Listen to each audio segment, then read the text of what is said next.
Fire starts at Alexandria. Aaron Gibson, welcome. Morning, everyone.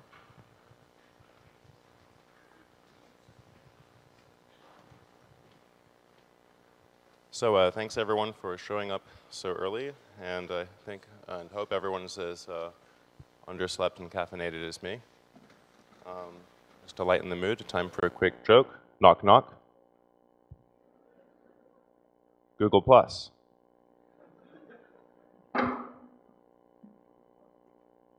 Google Plus NSA. That's who. So today, the title of my talk is Fire Starts in Alexandria, and I want to talk about internet censorship. In particular, the story or the history of the burning of Alexandria. There's a great quote, source Wikipedia. Although there is a mythology of the burning of the library at Alexandria, the library may have suffered. Oh, is it? Can you hear okay? All right. Quick question. Everyone here, who is a native English speaker or can understand me when I speak this quickly? All right, that's perfect. And if I speak too quickly, just wave frantically and I'll try to restate or rephrase. And one other thing, I'm not a huge fan of the kind of directed talking things, so if you have any questions, we'll try to take those as they come. If you have any questions, wave your hands. I'll try to answer as long as it's not too much interrupting the flow. So, quote, although there is a mythology of the burning of the library at Alexandria, the library may have suffered several fires or acts of destruction over the years. When we think of the internet today as a kind of library or a resource of information that we treat more or less as we treated libraries in the past.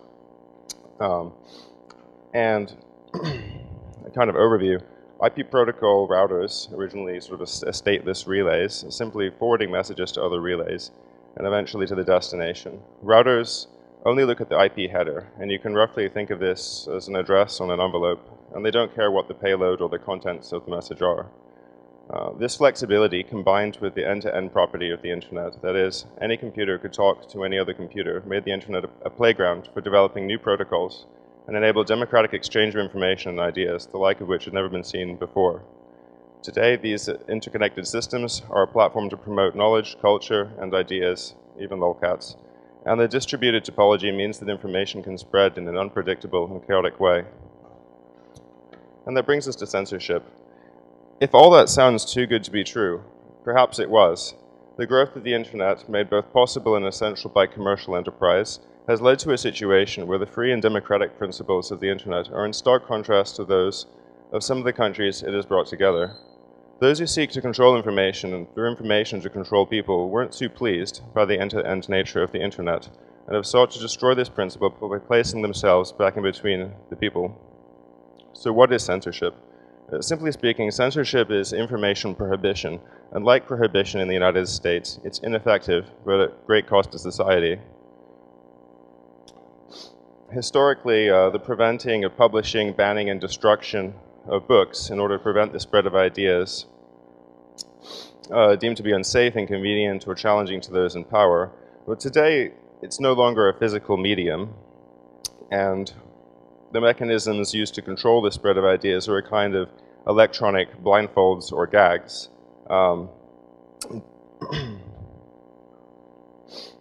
Similar to if you can think of a horse with blinders, preventing it from seeing it, what the master does not want it to see. And the proponents of censorship justify these mechanisms of control through various arguments, but the typical viewpoint is that the internet is full of bad things, and therefore people must be protected from them. Well, bad things is pretty subjective. You can imagine that the internet in its decentralized nature has a kind of morality of its own. There's not a, you know, if you think of the world, there's a lot of different viewpoints, a lot of perspectives on what's acceptable content or unacceptable.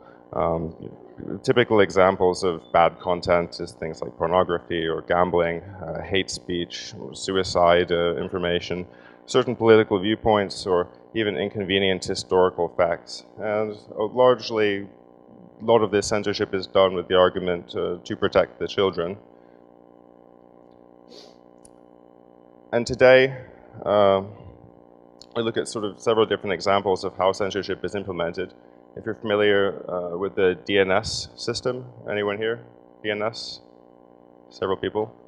A quick overview of DNS. DNS is the domain name system. So when you go to your web browser and you type into the URL bar, I'd like to go to, say, google.com, your computer makes a request to another system on the internet, and it asks it and says, hey, what is google.com? How do I get there? And the DNS server provides a response. It says, here's what's called an IP address. An IP address is analogous to an address on an envelope, and the computer can then talk to that computer over the internet by simply using that routing information.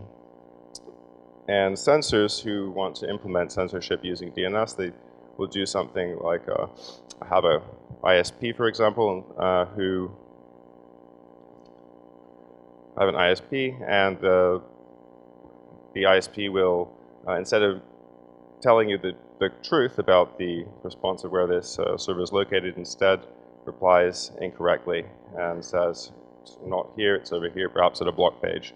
So someone using the internet in one of these countries, instead of getting the site they expect, gets a censored page.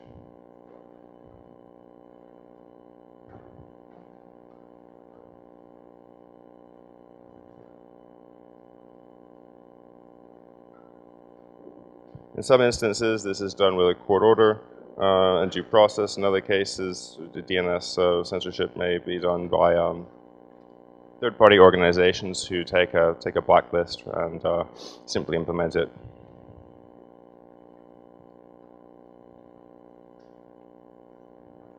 Another type of technique for implementing censorship, if you're familiar with, say, the Pirate Bay website. Anyone here familiar with Pirate Bay? There were several different attempts to block the Pirate Bay. They used, one was to simply take away the domain name from the ISP, or from Pirate Bay. Another was to actually block the IP address of the routers at the ISP level. And you can think of this as you've got like an internet router, and inside the router is a table that maps the addresses for where you want to go, or they're what's called a route or a network. And the router simply consults this table and says, okay, so I have a packet, I want to know where to send it, looks in this table, and if it has the correct routing information, it will then forward the packet onto the next router and so forth until the message eventually reaches the destination. In the case of censorship, when you want to block these kind of things, instead of having the correct route, a router will have a route that points to the local, like a local system, points to what's called a black hole. And so instead of sending the packet onwards, the router discards it and your message never reaches the destination. And the last technique for censorship is a bit more recent, and it's deep packet inspection. And is anyone familiar with the term deep packet inspection? Okay. So deep packet inspection, if you recall, originally the open and free end-to-end nature of the internet was that I have a packet or a message. This packet has in it simply the addressing information. The payload of the message is irrelevant to the router, it doesn't care. But deep packet inspection means that every time I send a message to the network, the router or the deep packet inspection device is looking at the payload of the message to determine whether it matches a certain kind of rule set. So you can think that, for example, if I want to use a protocol like BitTorrent or file transfer protocol or HTTP, any of these protocols, the deep packet inspection device can inspect not just the source and destination addresses, but also the inner payload or the parameters. So if you've got a specific application that you want to censor, then there's a kind of a regular expression pattern matching that takes place per packet, and then the router can make a decision as to whether to discard the packet or to throttle it or do a variety of different things.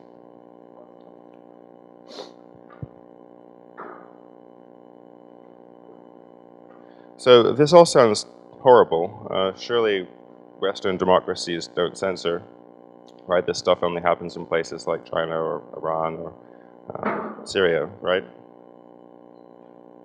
But surely they do.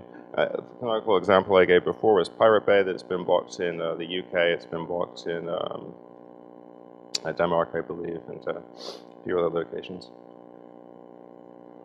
But there's a kind of blinder that affects Western democracies, which is a bit more insidious, and that's censorship through surveillance. And there's a great quote, or a bad quote, if you will, from Mike Rogers, the where did I quote again?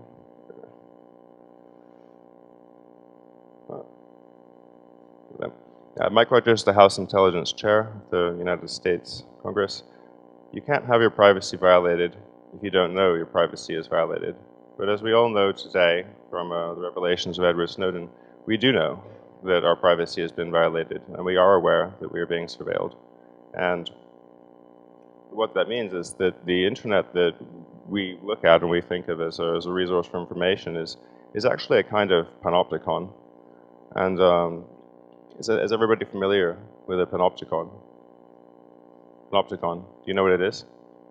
Okay, one person. So the panopticon is a kind of prison that was designed with as a circular prison, and all of the cells are arranged facing a central command post. And this command post is mirrored, so you cannot see into the command post, but the command post can always look at you, and you do not know when you're being watched, but you may be watched. And the effect is that although, because you don't know whether you're being watched at any particular time, it has this effect of changing your behavior or causing you to behave. And the internet, as we think of it today, is rather like that.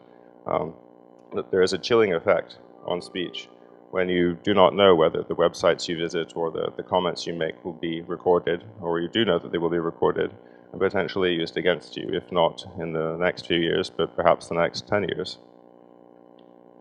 And arguably it's worse than straight up blocking censorship, because there's no clear policy on what is acceptable and what is not acceptable.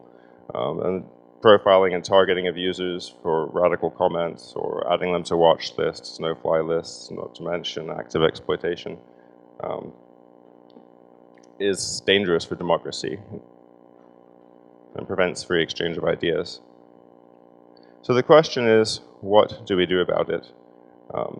And there's a few technical measures that question.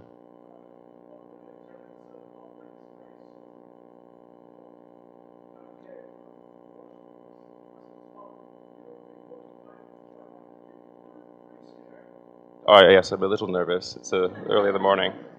Yeah, and in terms of your question, I think that's correct. Yes, we think of the internet as a kind of a public space, but there's a value to this freedom, to be able to speak freely and to speak ideas that are evaluated from the context of the idea, not by the speaker. So if you take away the ability to have privacy on the internet, we lose this ability to have a public debate without identity, without calling to attention, for example, who is this person, and bringing in all of those things. We can evaluate ideas purely in the context of the idea.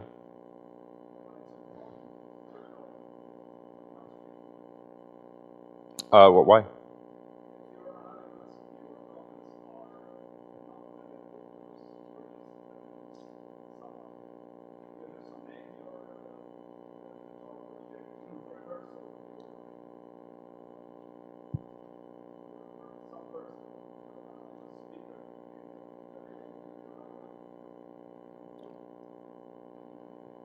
Reputation is important. I think it's also important that the things you say are perhaps more important than who you are.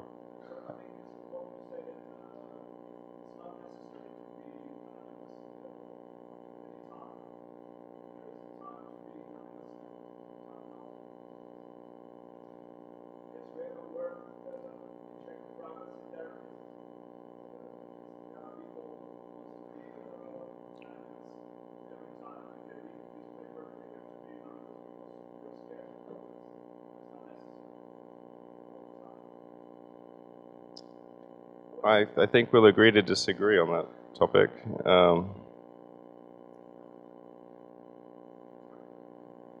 So the tools I work on are largely technical tools for detecting and measuring censorship, and there are some tricks you can do to understand what censorship is looking like. For example, we have blacklists. If you're familiar with the internet censorship in Russia at all. Anyone from Russia here? Not yet? They're all watching the Olympics. Okay. So in Russia, the censorship was implemented by mandate, effectively. ISPs are handed a blacklist from the government, and the ISPs are given some latitude in how they actually implement the censorship. So you have an interesting effect where different ISPs in Russia have a different methodology for implementing their censorship. And although they are given this blacklist is secret. And the blacklist was actually leaked and made available, but it's an interesting effect that if you don't know what is blocked, how can you challenge the reasons for blocking it? And one of the strategies we use for understanding what is blocked is we use a kind of enumeration of the internet, taking a look at large lists of popular websites, scanning them from various viewpoints around the internet, and looking for evidence of censorship.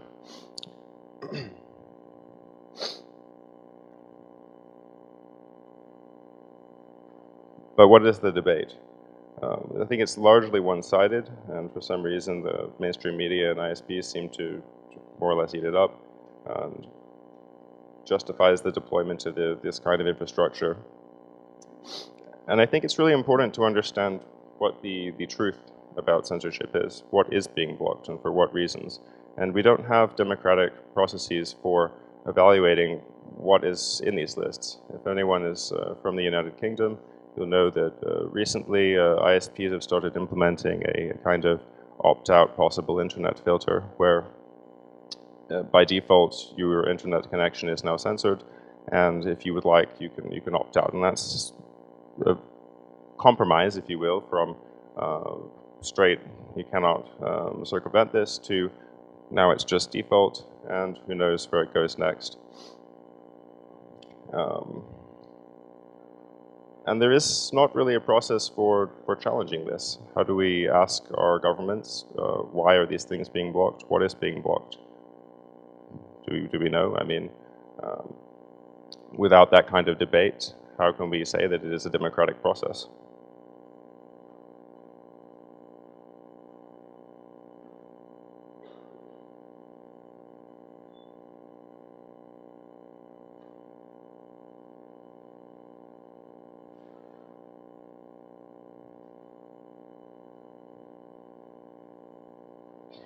And so how do we challenge these arguments for censorship?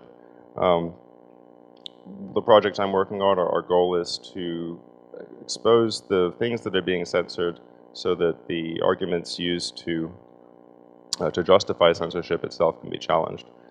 In this case, we look at what is being blocked, and we compare the lists and content that's being blocked with the stated goals of blocking the content, and if they don't align, for example, if media organizations or educational websites are being blocked, or websites which have no illicit content, then I think that's important for people to understand that these tools that are being used so widely to censor are in fact being used to do more than their stated goals. And it's a slow encroachment and destruction of the free speech that we currently have. I think we should try to dispel the notions that the government knows best, that we need protection on the internet. This idea that information can hurt you, we should push back against that. And there's an argument by futility that censorship on the internet does not work, and it has a heavy cost to societies and also the infrastructure providers.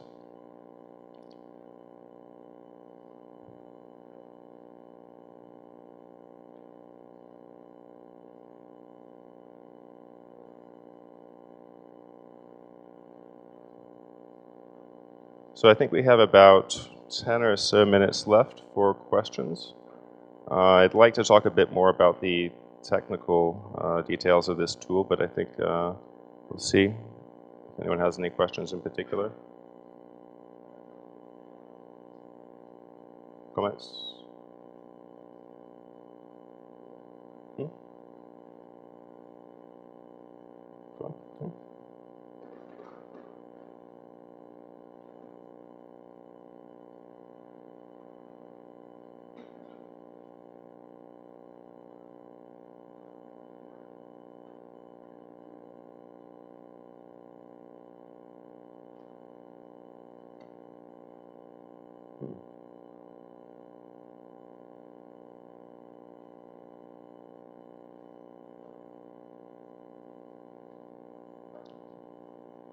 So, question.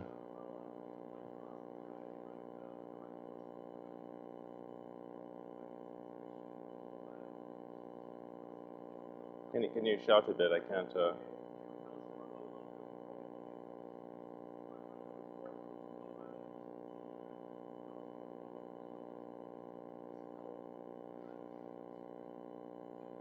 From 2000 when? Uh-huh.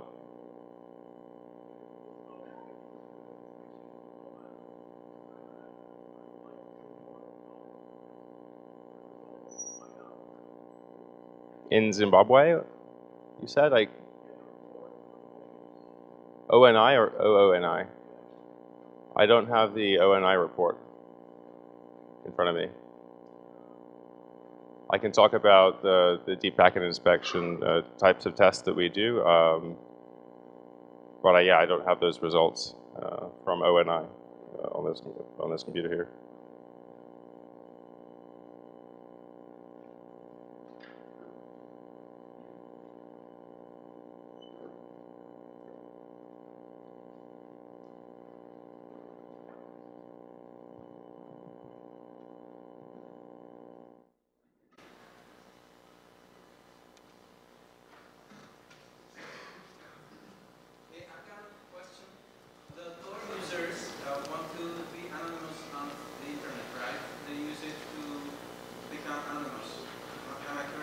There's a variety of people who use Tor for different ends. In some cases, people use Tor for censorship circumvention, and in other cases, people use it for privacy. Some people use it for security. So, for example, you're in a net cafe, you want to access the internet, and you could use a VPN, you could use Tor. If you want privacy, a variety of different contexts. So, yes, and is the answer to that.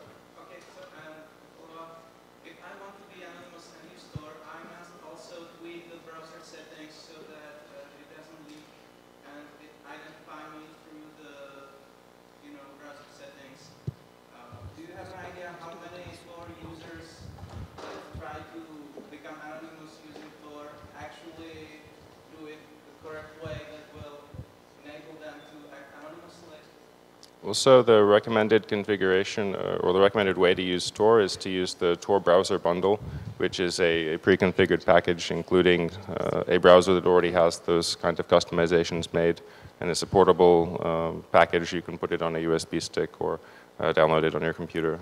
People should use the Tor Browser Bundle largely because a lot of what you mentioned, the browser settings can reveal fingerprintability between individual computers. So the web browser on your computer is slightly different in terms of screen resolution or the fonts you have installed or the cookies from visiting other websites. So you should not use a typical web browser when you use Tor. You should use the Tor Browser Bundle.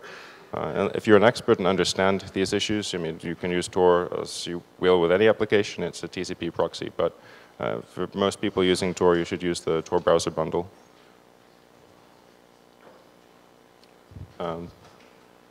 Questions? Další otázky? Ono vzhledem k tématu to bude znít hloupě, ale všechno se tady zaznamenává. A abychom to na tom záznamu měli v pořádku, tak by bylo dobré, kdybyste se přihlásili, já k vám přiběhnu s mikrofonem, buď, anebo se ptejte přes Slido, kde to zaznamenáno bude velmi snadno. Takže další otázky, prosím. Next questions, please. Do we have any questions?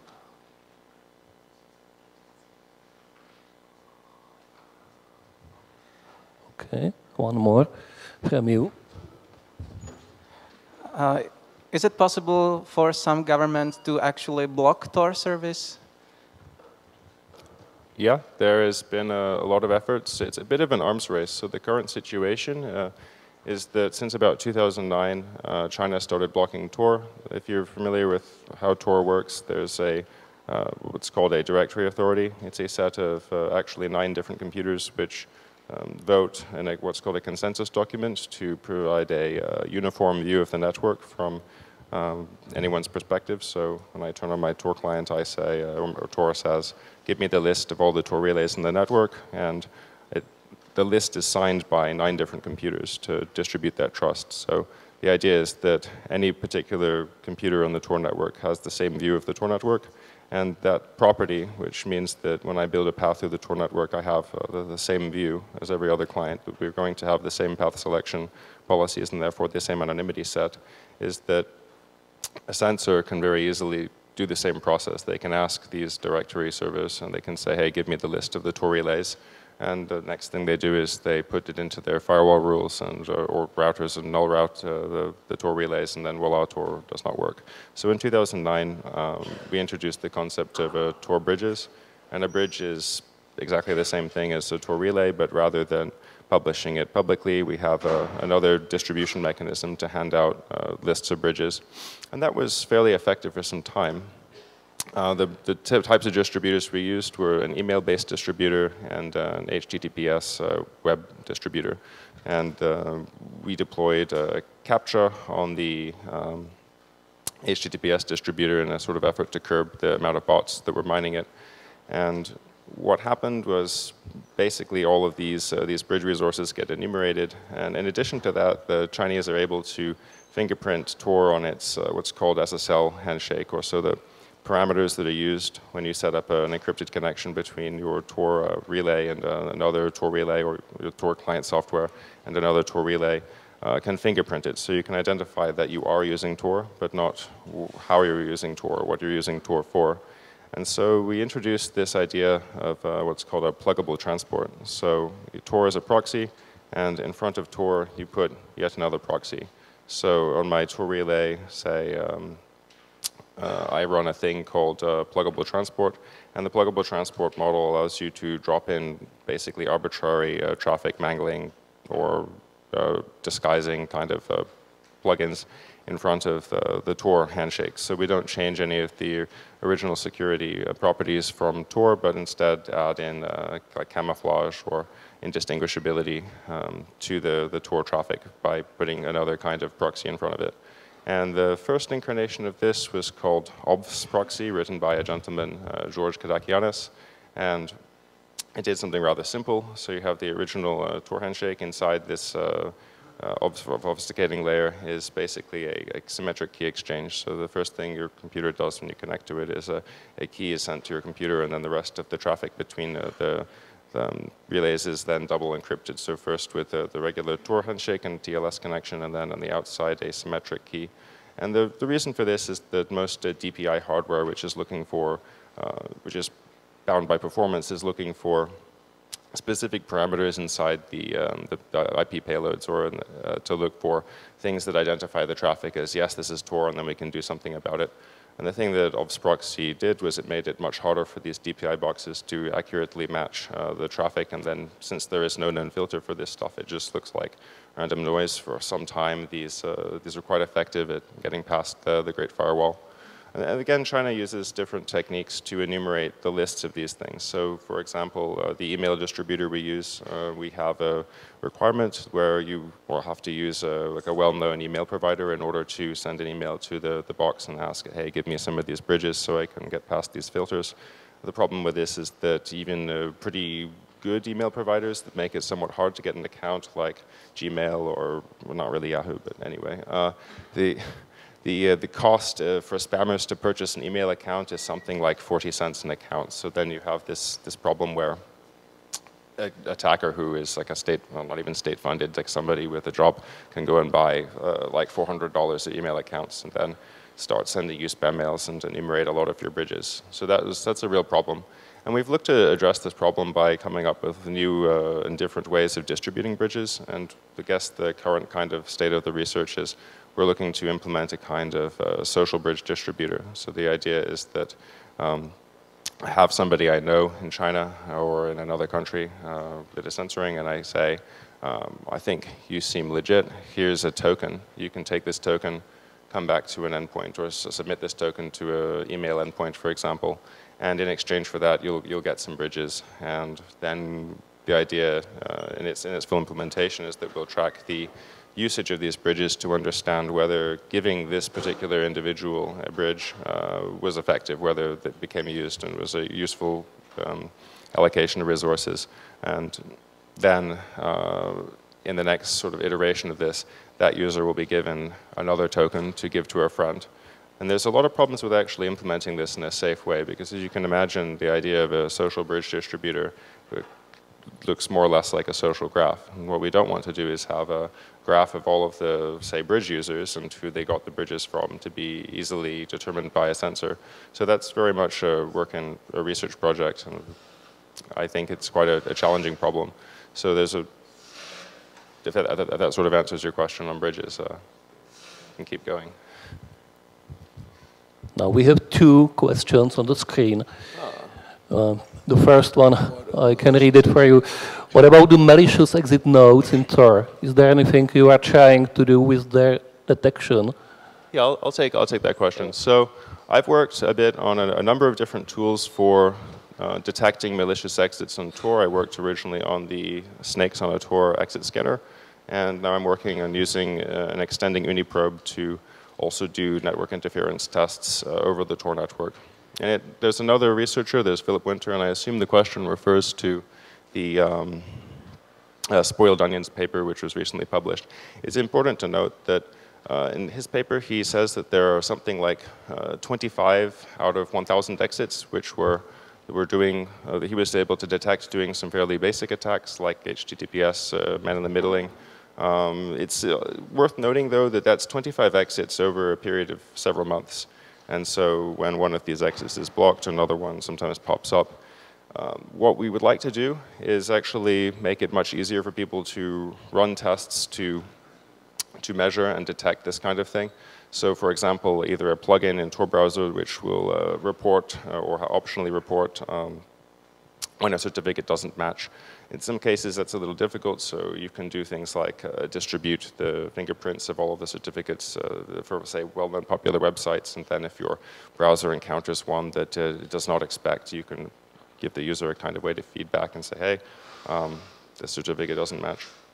And the thing that I've been working on, my time is, I have a tool for just doing TLS fingerprinting over Tor exits. So I take a list of known TLS endpoints like Facebook or Twitter, or usually the kind of things like Philip Winter was looking for, where Facebook.com was the endpoint he was testing most often. And we run basically periodic scans. I think it takes something like 5–10 minutes with my tool now to scan, but it's still quite beta, still buggy. So I don't know if that's like, I don't know if that person is able to feedback, but I hope that answer was satisfactory.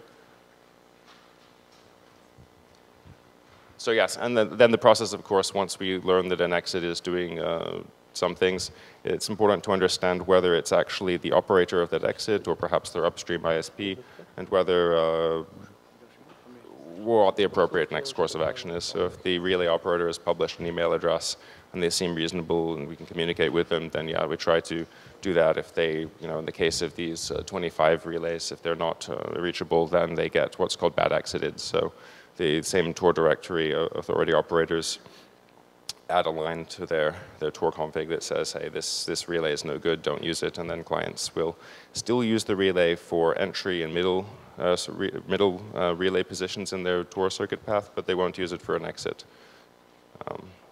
That's that question. Another one. What do you think about e-privacy in Sochi? Is it necessary? Yes, it is. Yeah, I think yes, it is.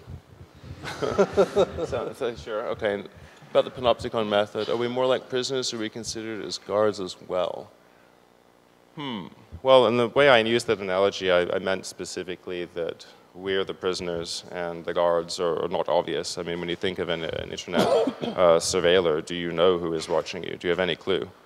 Is there a face to that person? Well, they know everything about you and we know very little about them. I think the analogy is quite clear. We're the prisoners of the guards. Let's see. I don't know that sentence. Any other questions from public?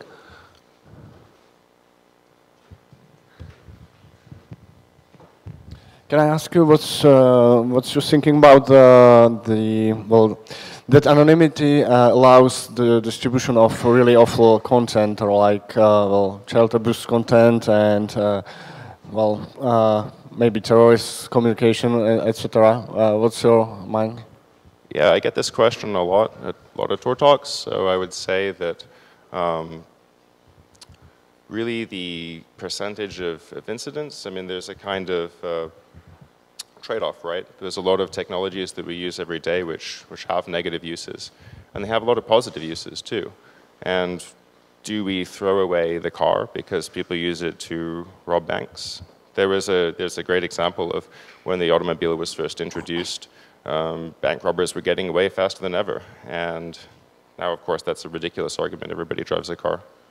But the same with the internet, of course. I mean, there's many different ways to have privacy for criminals on the internet. For example, botnets or breaking into computers. And people who want privacy for doing criminal acts have ways to get it. And people who just want privacy for privacy's sake don't have a lot of options.